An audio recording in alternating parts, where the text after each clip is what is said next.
Hello and welcome to this video on innovative approaches to delivering the flu vaccine. We hope that you find it useful and enjoyable. Please do share your thoughts in the comments and make sure that you subscribe so that you don't miss any new content that we upload. So it is now my pleasure to introduce your webinar speaker. Hello, Mallicka Chakrabarty, who is GP partner and GP trainer at Larwood Health Partnership. Thank you, Hope and Daisy. So thank you all for coming in today. And what we are hoping to cover in less than an hour's time is looking at the innovative approaches to the flu vaccine for the year 2020-2021. So this is very much, well, first let me introduce myself. So I am Mallicka Chakrabarty. I'm a GP partner at Larwood Health Partnership. If you're wondering where that is, so it is an ex-mining town in South Yorkshire. And I'm also a GP trainer, and one of my roles is a faculty member for the Time for Care team. And this is a part of Sustainable Improvement, which works with NHS England and NHS Improvement. So today's talk is very much going to be about the innovative approaches to flu vaccines. This is essentially a reflective journey, a retrospective look at what we have accomplished in the last 3 months. This is not looking at critically analyzing anything, but actually looking at what we have gained, what we have learned, and how we can transfer this learning into a future mass vaccination campaign. And even before we think about it, we know the COVID vaccine is hanging around. So what we aim to cover in this session is what were the challenges that made the flu vaccine different this year? What was the shared guidance, QI tools which was used, more so in planning and implementing the vaccines, especially in light of the co-circulation of COVID-19. We will also look at the innovative approaches which were used for mass vaccinations this year, and then finally look at some outcomes of the vaccination program. So the unique challenges this year was the vast number of the population who were aimed, or the ambition to have them vaccinated, approximately 30 million, which is probably double of the figure set for last year. And what made it further tricky is attending to this large cohort in the middle of a pandemic and trying to stop flu, trying to stop COVID, and trying to stop both together. So this is the caption that NHS England used on Twitter and social media, saying 30 million people had been recognized as now eligible for the flu vaccine this year. The increase was because of the inclusion of the household contacts this year for NHS shielded patients list. Year 7 students were included. So those who turned 11 years of age on the 31st August were now included in this cohort of vaccination. All healthcare and social care staff who have any direct patient care contact were included. And the biggest increase was in the inclusion of the 50 to 64-year-olds who do not have any medical comorbidities, or who do not have a long-term condition in which they would have qualified in the years before anyway. And looks like a slightly busy slide, but all this slide is going to talk about is how we are seeing an increase in each cohort, but also we are seeing an aging population, which makes the job of flu vaccination difficult, but also we can see why the numbers are going up every year. So I'll start on the extreme right. And the extreme right, the first 2 bars there cover the 2 to 3-year-olds. And we can see in the last 6 years, the number of 2 to 3-year-olds who would qualify for the vaccines have gone up. The next 2 bars, moving slightly to the left, is the number of frontline healthcare workers who have direct patient contact. And there's a massive increase, massive shift in this cohort over the last 6 years again. The cohort in the middle is the pregnant women, and looking at number of women who were pregnant has gradually gone up in the last 6 years. In the middle, we have the group who is under 65, but have a comorbidity, And we can see there is an increase in this cohort as well. And on the extreme left is our population, which is more than 65. And we can see that this cohort has had the biggest increase in the number over the last 6 years, which means they're the most vulnerable, but there is also a big increase in this cohort of population. And that explains why the number of target population keeps increasing every year. So the flu vaccination update and the ambitions for this year were slightly higher than last year. So last year, the target was 25 million people will be vaccinated, of which in effect, 15 million people got vaccinated. And this year, taking the possibility of concurrent COVID-19, the target was set to 30 million. We can see the different categories where public health set the ambition for hopefully vaccinating 75% of at least the population. And the only difference was the frontline healthcare workers, where the ambition was to go 100%, so everybody should get this. And we can see that the aim was 75% because this is the at-risk group. This is the group which is risk of flu and COVID together. So let's at least cap and minimize one comorbidity.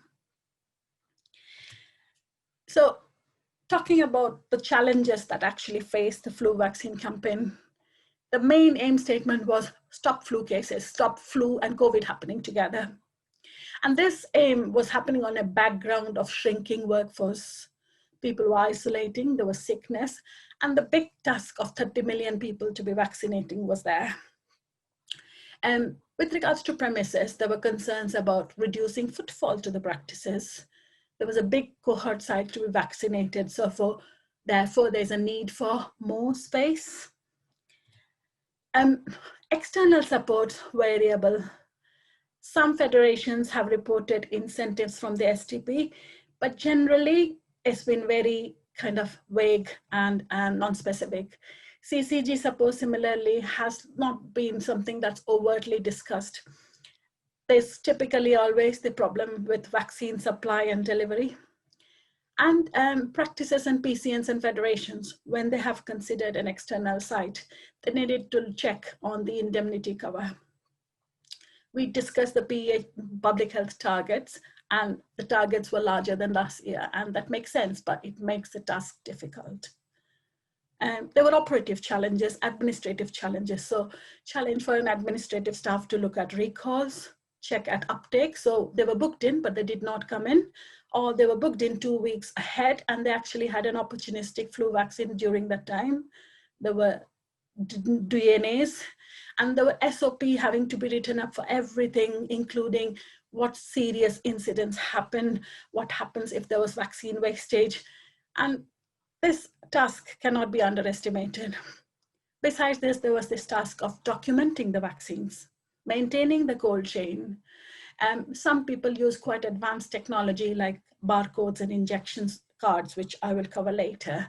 And that just added another layer of complexity for the administrative tasks. Circumstances were challenging. We were doing this in the middle of a pandemic. Social distancing measures had to be observed. And there was a big focus on minimizing waiting times. Practices who were doing something different had to seek change of purpose approval from the CQC. And if they were doing a new service, setting up it in a completely different premises, starting from afresh, they had to get a full CQC sanction before. This went on the background of doing the risk assessment for doing it in an external center. There was changing guidelines for PPE at almost every point, and having an anaphylactic kit at hand, whether this was internal or external. What we have been so far used to is doing flu fairs, flu clinics, and that standalone option was not really possible this year. And while practices, PCNs, federations were doing the background work, we had patients who were very keen to get their vaccines, and you have the phone lines busy saying, when can they have, or they would send electronic messages to the practices. My child's got diabetes, when can they have their flu vaccines? And the problem that's there always, health inequalities, hard to reach population. How do we reach them? So that challenge remains. So looking at some shared guidelines and QI tools, the first one which really strikes out and it stands out really is co-designing and co-delivering. And this is probably for the first time we've seen practices come together within the PCN, within the Federation, sometimes integrated care teams coming together to design how this will be done and to actually deliver it together. Quality improvement tools were used to maximize the uptake, but maintain a safety level. Some federations reported doing a weekly update to practices to kind of give them an idea of where they were driving, how they were performing, and they kind of had weekly figures of saying what their uptake was, what their DNAs was, how much more have they, how far have they got to go. And the approach this year seems to be very much hands-on, very kind of pragmatic, and it's not more recommendations and advice and guidance type of, but really participatory. Before I move on to the QI tools, I think it's important to discover the principle that QI works on. And the main aim is to make an improvement, we need to make a change. But not every change is an improvement. But at the same time, we cannot improve things if we cannot change it. Some of you have come across this, I'm sure, either through the flu vaccines or in different other areas. It's what is called as a process map. Now, the process map is a visual representation of a process. The beauty of this is it's created by the people who actually perform or participate in the process, and it's very interactive. You can see the post-its of different color, and the flexibility of that is you can move one post-it from one end to the other, so you can rejig the pathway. And once the pathway has been drawn out, it is then sellotaped, so the post-its don't fall out. And the participants then know what they are exactly meant to do and how they fit in the pathway. And quite a few places have talked about process maps and have published a process map on various forums. Fishbone diagram. Now this, or the Ishikawa diagram as it is known as, is mainly used as a risk assessment and find out a root cause analysis. But in the context of flu vaccinations, it's been used to find out what components are needed. So to effectively deliver flu vaccine, what do we need? We need workforce, we need a premise, we need a process. What is the demand? What equipment do we need? What are the protocols that need to be written up? Who needs to be involved? And what regulatory authorities do we need to approach? A model for improvement, and this has again played a big part in the QI tools guiding the flu vaccinations. And the main principle of model for improvement is having an aim statement. So what are we trying to do? How do we know that what we're trying to do is actually a change? And the change we have made, is that actually an improvement? And once we have kind of done a hypothesis, made some changes, implemented the changes, had the results, we do little cycles of what is called as PDSA, or plan, do, study, act. And this can be like one modification saying, well, okay, our vaccine times are 8 minutes. Can we do them in 6 minutes? What changes needs to happen? Can the person giving the vaccine do the documentation? Is that easier? Is that difficult? Can the person checking in also do the documentation that frees up the vaccinator from having to deglove, write the notes, wash up again and get ready for the next vaccine? So it's making one small change that streamlines the process for the next time. And in the result is we end up with a better process. This QI tool hasn't been that extensively used. Maybe have been used subtly, but not overtly. That is drawing a skills matrix of what skills have we got, abilities, knowledge base amongst the participants. So on one axis, plot the roles and responsibilities, and other side is the jobs. And then we kind of try to match them. And this tool is really quite valuable, especially when there's sickness. Where it's absenteeism, and you can then figure out, oh, we've got a healthcare shot today. So can the nurse do the check-in of the patients as well?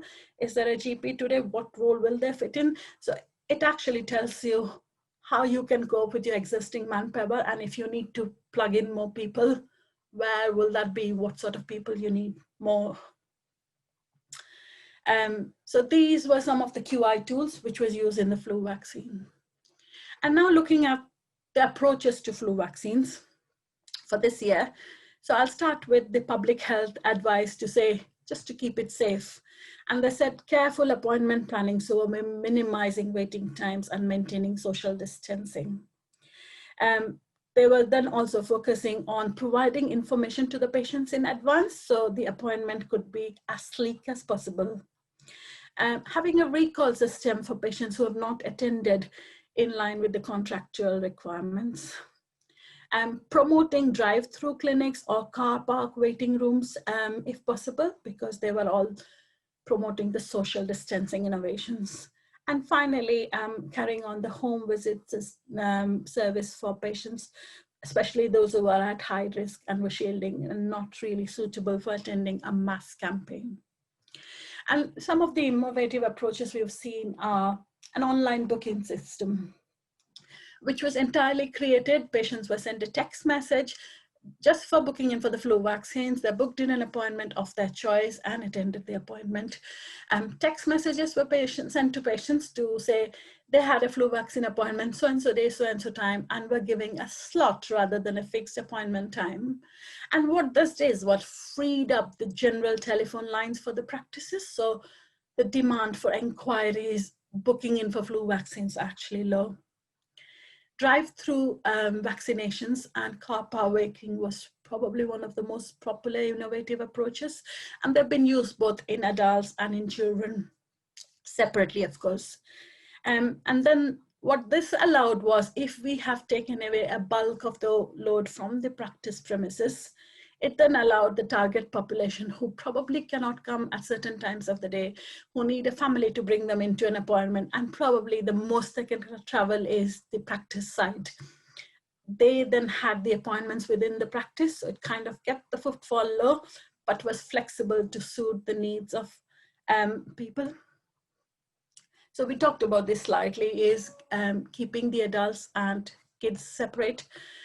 Whether they were done at the practices, whether they were done in a drive-through clinic, but generally kind of keeping the groups separate and not giving appointments at the mass vaccination center together. It wasn't overtly advertised, but opportunistic vaccination was available. So if a patient came to see a GP for something or attended a long-term conditions review, opportunistically the flu vaccine was delivered. Lots of innovative systems about having a barcode system. So the barcode can be sent to a patient's phone or a device. It can be sent as a letter, and then they can tear off the lower half of the letter and produce it at the reception of the vaccination center, or being given an injection card, which then they transfer to the person vaccinating.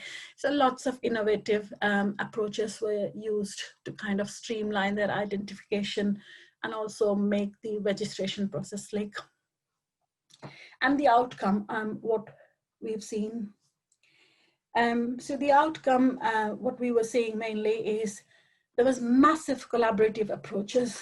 This is within the practices of a PCN, within the practices within a federation, but also integrated care teams together, coming together, as I said, in delivering and also administering and designing the process for the vaccine. Community participation, this is probably one occasion where we've seen external sites being used at scale. School buildings which had Wi-Fi, or a car park which you can have an entry and an exit to, sixth form college buildings, bus stations, whether they were public or private bus stations, airports, stadiums, supermarket car parks, you name it. And everywhere there's an example of how these places were utilized to allow the flu vaccine campaign. Car parks were used, allowed the added time of the patients being observed after the vaccine. So that was also considered quite handy.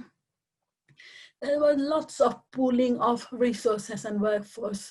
And when I say this is pro rata, so if a practice is smaller practice, what they contributed to the mass vaccination was obviously proportionate to their capability. And we saw economies being delivered at scale. There were time-saving options being considered. And a practice has also talked about using this opportunity to tidy up their recall list for long-term conditions. And the approach they adopted was the long-term condition patients are more at risk of flu. Their condition is not very well controlled. So let's bring them in, let's review their condition, optimize it, and administer the flu jab at the same time. And a focus has also been to deliver vaccination to the clinical staff and care home staff, anybody who comes in direct contact with the patients. We saw mass use of technology absolutely to one of the highest scales. Right digital invitation, which is a recall call system. We talked about the barcode system, MJOG, and use of things like AccuRx, where we have seen brilliant use of technology in attempting to contact patients for about the flu jab, follow-up messages. And generally, there is a view that there's been a better uptake among staff and among patients. And the beauty of the flu vaccination campaign is probably demonstrated at forums like Connect or Future NHS platform, where people have said, oh, I've adopted this approach and I think it's working. And people have immediately said, I'd like to learn about it. And they said, that's fine, let me know. This is my email. I'll be available to talk you through. So we've seen massive spreading and adopting of approaches of what worked. And this is a really breakthrough for general practice, where we have typically worked in our little boxes. And something we have actually done is let's do it together. So the public health updates these are all very recent figures from the 26th of November. So Public Health England says this year, above 65, there is 75% uptake of vaccinations, which is slightly less than 3%, but it's still an increase over last year. The uptake in the 2 to 3 year olds, yes, is under 50%, but is higher than what we had seen last year. As a part of this year's flu campaign, the year 7 students, so those aged 11 years, were included. And what we have seen is by the end of October, at least a quarter of these had been vaccinated. So really uptake in this new cohort was also quite high and successful. So uptake in the healthcare workers by the end of October was around 51%. In my own practice, it's about 66%, but that is still way more than what we have done over the last few years. And if we look at all the categories in general, the flu vaccine uptake has been higher in almost all the cohorts we can think of. The only cohort where there is a drop in the number of flu vaccines is the pregnant women. And I've tried to reason it. I've not found any authentic explanation to this. And I don't know if the stages of pregnancy complicates the calculation. But my other thoughts are also thinking that these cohort of patients were not booked into the mass vaccination centers. But how did they have the vaccine? Were they called into the practice? Was that the barrier? And they didn't want to attend. But generally, the uptake has been good. What's really reassuring and kind of confirms this figure is flu activity. So patients contacting their GP for a flu symptom has been low. Hospital admissions from flu has been low. And these are all positive indicators that something is different about the campaign, the flu vaccines this year, where collaborative working had made a massive difference. Really, I'm coming to the end of my talk. I'd like to acknowledge help from my colleagues, Neil Simpson, Anna Starker, and Stuart, Sophie Edwards, and Tara Humphrey. They work in different capacities in the NHS, some as PCN managers, some as practice managers, and some of them work with the Time for Care team and have developed some of the processes I was talking to you about. And then my references are from PCIC, which is Primary Care Improvement Community, the Connect, but also from Pulse, the Future NHS platform, and obviously the Public Health England updates from the gov.uk. So thank you for your patient hearing, and I am now happy to take some questions. Thank you very much for sharing that. That was brilliant. We have got a couple of questions, but I would welcome attendees to write more questions in the chat box as we've or the Q&A box, even, as we've got a little while to answer those. So the first question is, you mentioned co-designing. Please could you clarify if patients were involved in this process? So thank you, that's a really good question. So what I think is the co-designing comes in different shades of engagement. The patients may be informed, the patients may contribute to the designing. And I think what's possibly happened in most situations is they have probably been informed of the PPG, the patient participation group, have been informed in what plan was adopted and how it would be done at scale. It was obviously on social media where patients could contribute. But if you ask me if patients actually contributed to designing the pathway, I would probably say no. And that's because of the time scale and the vast and the evolving nature of the job. So they were involved, but probably not at the grassroots level. Okay, that's great. Thank you very much. You're very welcome. So the next question is, are you able to give any idea of how the pharmacy uptake of flu vaccines has been so far? Yeah, again, thank you for coming up with that. That's something I did not cover in my talk because I was mainly focusing on what the general practice delivered. I looked up some data, which is from the Pharmaceutical Society Negotiating Committee, but also I spoke to my clinical pharmacist this afternoon before coming to this talk, and she said me the uptake has been higher. The uptake has been higher in the month of September, where they quote above 100% uptake. And that partly was because employers were giving vouchers to their employees. And the uptake has since actually dropped significantly to less than 10%. But we think that the uptake this year is about between 49 and 50%, which is one, essentially because it is freely available to the cohort between 50 and 64 who are generally well. But also because people are actually aware that there's been a lot of campaign and a lot of public awareness about how you can protect yourself from flu and also therefore minimize your risk of catching flu and COVID together. So yes, generally answering the question, the uptake has been great, but I do not have any figures from last year to compare the numbers to tell you what the increase is. Okay, that's great. Thank you. So we've just got one more question. If any attendees do have more questions, please do write them in the Q&A box and we will answer them. But the one we've got in there at the moment is, with COVID vaccines, we are now aware of the risk of allergic reactions. If patients are known to have severe allergies, is there any adverse instance that you can share which may have occurred with flu vaccines? So in my knowledge, there's nothing too significant that's been shared. And I'm going by experiences from my practice, and I'm also going by experiences that people have shared on public forum. So generally, I think it's nothing too untoward. Every place, which obviously most places have come up with a serious incident protocol, but on the top of my head, in the public platform, nothing too untoward has been reported. Okay, that's brilliant. Thank you. Just while we wait and see if there's any more questions coming in from the attendees, you're running a COVID-19 vaccine webinar for us early on in January. Could you just explain a little bit about what you're hoping to cover in that? Sure. Yeah, thank you. I think COVID-19 is a very concurrent topic. What makes it challenging is how dynamic it is and how evolving it is.